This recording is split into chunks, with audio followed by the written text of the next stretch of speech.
excuse me, plastic water bottles, coffee pods, plastic toothbrushes, plastic containers, takeout containers. All of these items are single-use plastics that aren't necessary, and it's all about the businesses pushing on examples of products that is cheap on them to produce, but we're paying premium price to buy.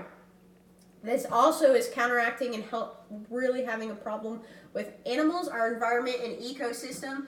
And this is the reason why not to buy plastics, and actually how the recycling system is not as at full capacity, or not exactly what you think it can be or what it is. Until about 3 years ago, I thought that anything that you threw out in the recycling bin was put into the recycling plant that was recycled and made to something else. And we were helping out the environment, we were helping out animals, we were doing all the right things. And I didn't know that there's a whole list of items that you couldn't actually recycle, and there was such an in-depth process of what can't be on the recycling list. I thought most of that stuff would actually end up being recycled, but it was not. Also, I had no idea when I did some more research back when I was living in Orlando, that at the recycling plant that Waste Management used in Orlando actually went out of business, and they actually say that they're recycling products when they're actually just selling everything to the landfill, and everything's going to the landfill. Nothing actually goes to no recycling plant, because there wasn't one anymore in Orlando near there. So there's that too. That's really disappointing when you find out that you're doing all this work to recycle, to help the earth, to help the planet, and it's not going anywhere but to landfill anyways. So what's the point? And that's really depressing, because you're trying to do your part.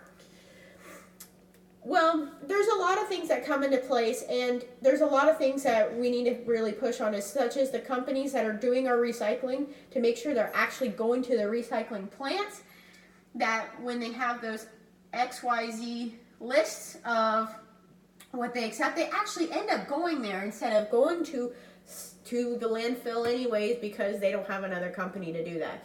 They need to be resourcing outwards and figuring out where to put this, instead of just toss it all in landfill and we'll figure it out later. I don't think that's a very good method, and for a long-term effect, that I feel like a lot of companies have been doing this for years, and they should know better, and this is a continuous problem. That's why the landfills are getting so much. That's why we're getting our trash shipped back to us, because other countries don't want our trash. We're having a problem. So when I looked up 538.com, some of the, especially things of a list, they have a list of everything that helps me figure out what I should do, is find out the local list of what they accept versus they don't accept. I definitely recommend, if you're moving to a different city, to look this up immediately. From moving from Orlando to Gainesville, that is a big jump, and they have a very much of a different list. The Gainesville list of what's accepted is literally a quarter of the size, versus Orlando is pretty large, but there still is a lot of things that is not accepted, and it's very similar. So they have some pros and cons, obviously. So, and naturespath.com actually doing some more research and more in depth to how that affects both of us. The UN actually has reported 9% of the world's 9 billion ton plastics has not been recycled. So where does it all go? Most of it ends up in landfills, and the other 150 million pounds of trash, of plastics, majority of it is non-degradable. That ends up in the oceans, floating around in our oceans, because that is what the majority of the earth is made of, is water, and it's floating around in our oceans. So that is what's happening, and it is messing up our ecosystems. It's messing up the animals, and it's messing up our foods, because we do end up eating fish. We do end up needing to have those items, and what are we doing? We're trashing them.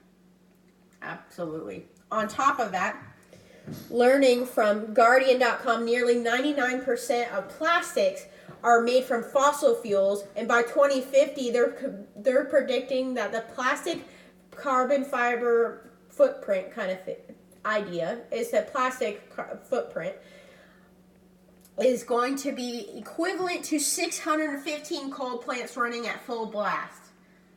That is the worst that anybody has ever seen before, and that would be, they said, 20 times worse than what London looked like when the coal plants were all firing up and everybody was getting sick because of the coal plants. So, in order to help prevent these issues, we need to take a step back, realize which plastics are really necessities. Why are we having them built to that perfection? Or if there's another way that we can make it out of something else. Just like bamboo is a good replicating plastic such as for using for toothbrushes, for toothpicks, all those kind of things. They're degradable, biodegradable, so when you throw it out, gone. Same thing with utensils. They're made out of compost. These are made out of 100% compost, and they actually compost in 3 to 6 months. This is way better to have as a product than having something that sits there for the next 500 years, which will truly outlast multiple generations of when you have kids. And that's not fair for our kids to grow up and have to deal with this problem because we didn't want to take action, try to at least fix the problems that we have done in the past and what our grandparents didn't know, and now we know what we can do and can change. So, in just a quick summary is to avoid all single-use plastics such as plastic bags, stuff like that. Use reusable, multiple-use plastics. Don't use them as if just a one-time use. If you're going to use them as a one-time use, they're not worth it, and it's not worth it, and it for the environment. It also has put multiple animals on the endangered species list. And on top of that, I don't think anybody here wants to ingest any kind of plastics from eating your food that you're wanting to eat. I think that's not something that we're looking for. We're looking for to throw out the plastics, not digest them. So that is not something our bodies are made to do, and neither is the animals, and that's not fair to put it on either one of us because of convenience.